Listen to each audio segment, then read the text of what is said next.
ಗುರುಭ್ಯೋ ನಮಃ. ಶ್ರೀಮಾತ್ರೇ ನಮಃ. ಜಗನ್ಮಾತೆಯಾದ ಆ ಪರಮೇಶ್ವರಿಯನ್ನು, ಲಲಿತಾ ಮಹಾ ತ್ರಿಪುರ ಸುಂದರಿಯನ್ನು ಹೇಗೆ ಉಪಾಸನೆ ಮಾಡಬೇಕು, ಅಥವಾ ಅವಳ ಅನುಭವವನ್ನು, ಆ ತಾಯಿ ಸರ್ವವ್ಯಾಪಕಳಾಗಿ ವಿದ್ಯಮಾನಳಾಗಿದ್ದರೂ ನಮ್ಮ ಅನುಭವಕ್ಕೆ ಬರದೆ ನಾವು ಏನನ್ನು ಒಪ್ಕೊಳ್ಳೋಕೆ ಸಾಧ್ಯವೇ ಆಗೋದಿಲ್ಲ. ಆ ಇರುವಿಕೆಯನ್ನು ತಿಳಿಯುವ ಬಗೆ ಹೇಗೆ, ಅಥವಾ ಉಪಾಸನಾ ಪದ್ಧತಿಗಳು ಹೇಗೆ? ಶಾಸ್ತ್ರಗಳು ಹೇಳುತ್ತೆ, ನಿಯಮಾನುಸಾರವಾಗಿ ಆ ಜಗನ್ಮಾತೆಯನ್ನು ಉಪಾಸನೆ ಮಾಡಬೇಕು. ಆ ನಿಯಮಾನುಸಾರದ ಉಪಾಸನೆಯಲ್ಲಿ ಕೂತ್ಕೊಂಡಾಗ ನಿಯಮಗಳನ್ನು ಭಂಗವಾದಾಗ ಕೆಡುಕೆ ಆಗುತ್ತೆ. ಯಾವುದಾದ್ರೂ ಪದ್ಧತಿಯನ್ನು ಅನುಸರಿಸಿ ಹೋಗಬೇಕಾದ್ರೆ ಕೆಲವೊಂದು ಗುರುಮುಖೇನ ಆ ಪದ್ಧತಿಗಳಿಗೆ ಅಲ್ಲಲ್ಲಿ ಕ್ಲಿಷ್ಟಕರವಾದ ನಿಯಮಗಳನ್ನು ಹಾಕಿರ್ತಾರೆ. ಹಾಗಿದ್ದರೆ ಸುಲಭವಾದ ಯಾವುದು ಮಾರ್ಗವೇ ಇಲ್ಲವ? ನಿಯಮಗಳಿಂದ ಮುಕ್ತರಾಗಿ ಆ ಜಗನ್ಮಾತೆಯನ್ನು ಆರಾಧಿಸೋಕೆ, ಉಪಾಸನೆ ಮಾಡೋದಕ್ಕೆ ಸಾಧ್ಯವೇ ಇಲ್ಲ. ಖಂಡಿತ ಸಾಧ್ಯ ಇದೆ. ಈ ಎಲ್ಲ ಉಪಾಸನಾ ಪದ್ಧತಿಗಳು ಸಾಧನೆಯ ಮಾರ್ಗದಲ್ಲಿ ಅವಳನ್ನು ಪಡೆದುಕೊಳ್ಳುವ ವಿಧಾನ, ಅಥವಾ ಆ ಶಕ್ತಿಯನ್ನು ತನ್ನಲ್ಲಿ ಹಿಡಿದಿಟ್ಟುಕೊಳ್ಳುವಂತಹ ಸಾಹಸಕ್ಕೆ ಮಾಡುವಂತಹ ಒಂದು ಪ್ರಯತ್ನಗಳು. ಆದರೆ ಅವಳ ಮಾತೃಕಾ ವರ್ಣ ಸ್ವರೂಪದಲ್ಲಿ ಅವಳ ಮಾತೃತ್ವವನ್ನು ಅನುಭವಿಸಬೇಕು ಅನ್ನೋದಾದರೆ ಇರುವ ಸುಲಭವಾದ ದಾರಿ ಭಕ್ತಿಯ ಉಪಾಸನೆ. ಭಕ್ತಿಗೆ ಯಾವ ನಿಯಮಗಳೂ ಇಲ್ಲ, ಯಾವ ಕಟ್ಟುಪಾಡುಗಳೂ ಇಲ್ಲ. ಭಕ್ತಿಯಲ್ಲಿ ಲೋಪವಾದಾಗ ಆ ಲೋಪವೂ ಅವಳಿಗೆ ಪ್ರಿಯವಾಗಿಯೇ ಇರುತ್ತೆ ಹೊರತು ಅದಕ್ಕೆ ದಂಡಿಸುವ ಮನಸ್ಸು ಬರೋದಿಲ್ಲ. ಭಕ್ತಿಯ ಶಕ್ತಿ ಜಗನ್ಮಾತೆಯನ್ನೇ ಅಲ್ಲ, ನಾವು ಉಪಾಸಿಸುವ ಯಾವುದೇ ದೇವತಾ ಸ್ವರೂಪಕ್ಕೂ ಕೂಡ ಅನ್ವಯಿಸುತ್ತೆ. ಕೇವಲ ಜಗನ್ಮಾತೆಯನ್ನು ಲಲಿತಾಂಬಿಕೆಯಾಗಿ ಉಪಾಸನೆ ಮಾಡಬೇಕು ಇಲ್ಲ.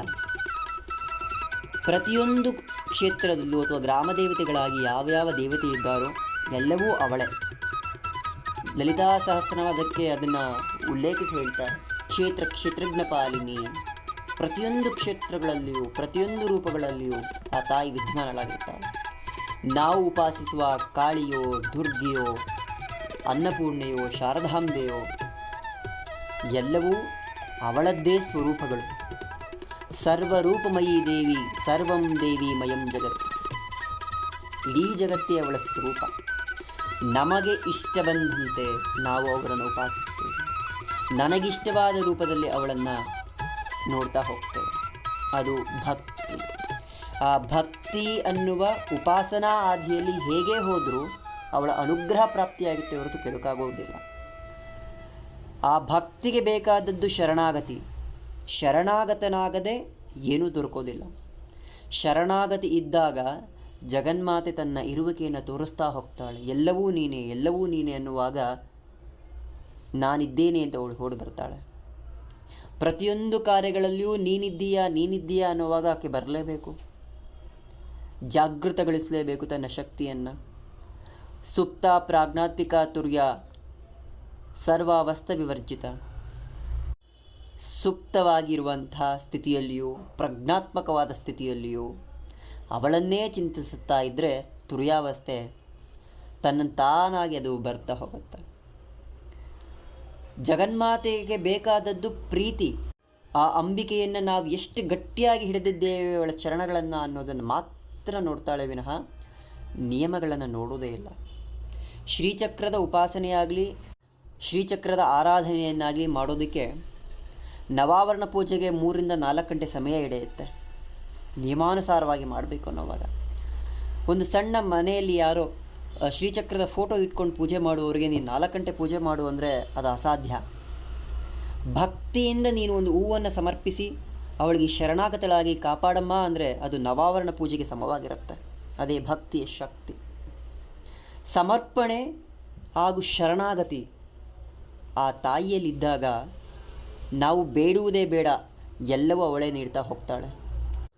ನಿನಗೇನು ಬೇಕು ಅಥವಾ ನಿನ್ನ ಜೀವನಕ್ಕೇನು ಬೇಕು ಅನ್ನೋದು ನಮ್ಮೆಲ್ಲರಿಗಿಂತ ಚೆನ್ನಾಗಿ ಆ ತಾಯಿ ಗೊತ್ತಿರುತ್ತೆ. ಆ ಜಗನ್ಮಾತೆಗೆ ಏನನ್ನು ಹೇಳಿಕೊಳ್ಳೋ ಅವಶ್ಯಕತೆಯೇ ಇಲ್ಲ. ನೀನು ಏನನ್ನು ಕೇಳೋಕ್ಕೆ ಸಾಧ್ಯ? ಸರ್ವವ್ಯಾಪಕಳಾದ ಆ ಮಹಾತಾಯಿಗೆ ನಮ್ಮ ಮನಸ್ಸಿನೊಳಗಡೆ ಏನು ನಡೀತಿದೆ ಗೊತ್ತಿಲ್ವಾ? ಇಚ್ಛಜ್ಞಾನ ಕ್ರಿಯಾಶಕ್ತಿ ಸ್ವರೂಪಿಣಿ. ನಿನ್ನ ಮನಸ್ಸಲ್ಲಿ ಹುಟ್ಟುವಂಥ ಪ್ರತಿಯೊಂದು ಇಚ್ಛೆಯು ಅವಳು ಕೊಡುವಂಥದ್ದೇ. ಆ ಇಚ್ಛೆಯನ್ನು ಈಡೇರಿಸ್ಕೊಳ್ಳೋಕೆ ದಾರಿನೂ ಅವಳೇ ಕೊಡಬೇಕಲ್ವ. ಇಚ್ಛೆಯೇ ಇಲ್ಲದಿದ್ದಾಗ ಆ ಆಸೆಗಳು ಹುಟ್ಟೋದಿಲ್ಲ. ನಿನ್ನ ಮೇಲೆ ಶರಣಾಗತಿಯಾಗಿ ನೀನೇ ಬೇಕು ನನಗೆ, ನೀನೇ ಬೇಕು ನನಗೆ ಅನ್ನೋವಾಗ ನನ್ನ ಮಗ ಅಥವಾ ಚೆನ್ನಾಗಿರೋದಕ್ಕೆ ಏನೇನು ಬೇಕು ಅನ್ನೋದನ್ನು ಆ ತಾಯಿ ಕೊಡ್ತಾಳೆ. ನನ್ನನ್ನು ಉಪಾಸಿಸುವಾಗ ಅಥವಾ ಆ ಜಗನ್ಮಾತೆಯನ್ನು ಉಪಾಸನೆ ಮಾಡುವಾಗ ಏನನ್ನು ಕೇಳ್ಕೊಬೇಕು? ನಿನ್ನ ಅನುಗ್ರಹ ಬೇಕು. ನಿನ್ನ ಅನುಗ್ರಹ ಹೇಗೆ ಬೇಕು? ನೀನು ಏನು ಇಷ್ಟವನ್ನು ಕೊಡು, ನಿನ್ನ ಸಾನ್ನಿಧ್ಯ ಬೇಕು. ನಿನ್ನ ಚರಣಗಳಲ್ಲಿ ನಾವಿದ್ದರೆ ಸಾಕು ಅನ್ನೋ ಭಾವನೆಯಲ್ಲಿದ್ದಾಗ ಯಾರು ಏನೂ ಮಾಡೋಕ್ಕೆ ಸಾಧ್ಯವೇ ಇಲ್ಲ. ಯಾವ ದುಷ್ಟಶಕ್ತಿಯೂ ಏನೂ ಮಾಡೋಕ್ಕೆ ಸಾಧ್ಯವೇ ಇಲ್ಲ. ಅಂತಹ ನಿಷ್ಕಲ್ಮಶವಾದ ಭಕ್ತಿಯಲ್ಲಿರುವಂತಹವರಿಗೆ ಯಾವ ದುಷ್ಟಶಕ್ತಿಗಳಿಂದಾಗಲಿ ಕ್ಷುದ್ರ ಪ್ರಯೋಗಗಳಿಂದಾಗಲಿ ಯಾವುದೇ ಸಮಸ್ಯೆ ಆಗೋಕ್ಕೆ ಸಾಧ್ಯವೇ ಇಲ್ಲ. ಯಾವ ಕ್ಷುದ್ರ ಶಕ್ತಿ ಏನು ಮಾಡೋಕ್ಕೆ ಸಾಧ್ಯ? ಜಗನ್ಮಾತೆಯೇ ಸ್ವತಃ ಬಂದು ನಿಂತಿರುವ ಮನೆಯಲ್ಲಿ ಆ ಜಗನ್ಮಾತೆಯ ಸಂಪೂರ್ಣ ಅನುಗ್ರಹ ಒಬ್ಬರ ಮೇಲೆ ಕೃಪಾದೃಷ್ಟಿ ಇದೆ ಅನ್ನೋವಾಗ ಆ ಕೃಪಾದೃಷ್ಟಿಯನ್ನು ಮೀರಿ ಕೆಲಸ ಮಾಡುವಂಥ ಬೇರೆ ಯಾವುದಾದ್ರೂ ಶಕ್ತಿ ಇರೋಕ್ಕೆ ಸಾಧ್ಯನಾ ಈ ಭೂಮಿನಲ್ಲಿ ಅಥವಾ ಇಡೀ ಬ್ರಹ್ಮಾಂಡದಲ್ಲಿ? ಇಡೀ ಬ್ರಹ್ಮಾಂಡದ ಚೇತನಾಶಕ್ತಿಯಾಗಿ ಜಡವಸ್ತುವಿನಲ್ಲೂ ಚೈತನ್ಯದಾಯಕಳಾಗಿ ಜೀವಸ್ವರೂಪದಲ್ಲಿ ಜೀವಾತ್ಮಳಾಗಿ ಇರುವಂತಹ ಜಗನ್ಮಾತೆ ತನ್ನ ಕೃಪಾದೃಷ್ಟಿ ಬೀರಿದರೆ ಅಂಥವರನ್ನು ಯಾರು ಏನು ಮಾಡೋಕ್ಕೆ ಸಾಧ್ಯ? ಶತ್ರುಗಳಿಂದಾದಿಯಾಗಿ ಮೃಗಾದಿಗಳಿಂದಾಗಲಿ ಪ್ರೇತಾತ್ಮಗಳಾಗಲಿ ಯಕ್ಷಿಣಿಯರಾಗಲಿ ಢಾಕಿಣಿಯರಾಗಲಿ ಭೂತ ಪ್ರೇತ ಪಿಶಾಚಿಗಳಾಗಲಿ ಯಾವ ಅಥರ್ವಣ ವೇದ ಪ್ರಯೋಗಗಳಾಗಲಿ ಏನು ಮಾಡೋಕ್ಕೆ ಸಾಧ್ಯ ಆಗತ್ತೆ? ಅವಳ ಕರುಣೆಯ ದೃಷ್ಟಿಗೆ ಆ ಶಕ್ತಿ ಇದೆ. ಆ ಕರುಣೆಯ ದೃಷ್ಟಿ ಬರಬೇಕು ಅಂದರೆ ಭಕ್ತಿ ಇರಬೇಕು ನಿನ್ನಲ್ಲಿ. ಆ ಭಕ್ತಿ ಎಷ್ಟು ದಿನ ಮಾಡಬೇಕು ಅನ್ನೋದಲ್ಲ, ಶರಣಾಗತಿ. ಆ ಭಕ್ತಿ ನಿನ್ನಗೆ ಶರಣಾಗತಿಯಾಗಿ ಇರಬೇಕೇ ಹೊರತು ಆ ಜಗನ್ಮಾತೆಯಲ್ಲಿ ಶರಣಾಗತಿನಾಗಿ ನಾನು ಹೋಗ್ತಾ ಇದ್ದೀನಿ ಅನ್ನೋದಿರಬೇಕೇ ಹೊರತು ಸಂಪೂರ್ಣವಾಗಿ ನಂಬಿಕೆ ಇರಬೇಕೇ ವಿನಃ ಎಷ್ಟು ದಿನಕ್ಕೆ ಎಷ್ಟು ದಿವಸ ಪೂಜೆ ಮಾಡಬೇಕು ಅನ್ನೋ ಆ ಮನಸ್ಥಿತಿ ಇದ್ದಾಗ ಅವಳು ಯೋಚನೆ ಮಾಡ್ತಾಳೆ, ಎಷ್ಟು ದಿನ ಇವನಿಗೆ ಕೊಡಬೇಕು, ಏನನ್ನು ಕೊಡಲಿ ಇವರಿಗೆ ಅಂತ. ಭಗವಂತನನ್ನು ಯಾವಾಗಲೂ ನಿಷ್ಕಲ್ಮಶವಾಗಿ ಏನನ್ನೂ ಬೇಡದೆ ಉಪಾಸನೆ ಮಾಡುವವ್ರಿಗೆಲ್ಲವೂ ಸಿಗ್ತಾ ಹೋಗುತ್ತೆ. ನಾವೇನು ಕೇಳೋದೇ ಬೇಕಾಗಿಲ್ಲ. ಕಾಮ್ಯ ಪ್ರಯೋಗಗಳಲ್ಲಿ ಮಾತ್ರ ಏನೋ ಒಂದು ಬೇಕಾಗುತ್ತೆ. ಭಕ್ತಿಯ ಸಾಧನೆ ಬೇರೆಲ್ಲ ಸಾಧನೆಗಳನ್ನು ಮೀರಿದ್ದು. ನೀನು ಉಪಾಸಿಸುವ ದೇವರಲ್ಲೇ ಆ ಜಗನ್ಮಾತೆಯನ್ನು ನೋಡಿದ್ರೆ ಮುಗ್ದು ಹೋಯಿತು. ಅದೇ ಅಂತರಂಗ ಶಕ್ತಿ.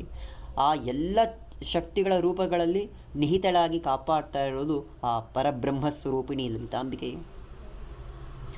ಆ ಜಗನ್ಮಾತೆಯನ್ನು ಪ್ರೀತಿಯಿಂದ ಗೆಲ್ಲೋದಕ್ಕೆ ಸಾಧ್ಯ, ಭಕ್ತಿಯಿಂದ ಗೆಲ್ಲೋದಕ್ಕೆ ಸಾಧ್ಯ.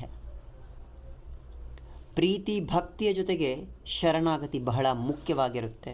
ಆಗ ಅನುಗ್ರಹ ಬಹಳ ಬೇಗ ಪಡಿಕೊಳ್ಳೋಕ್ಕೆ ಸಾಧ್ಯ ಆಗುತ್ತೆ.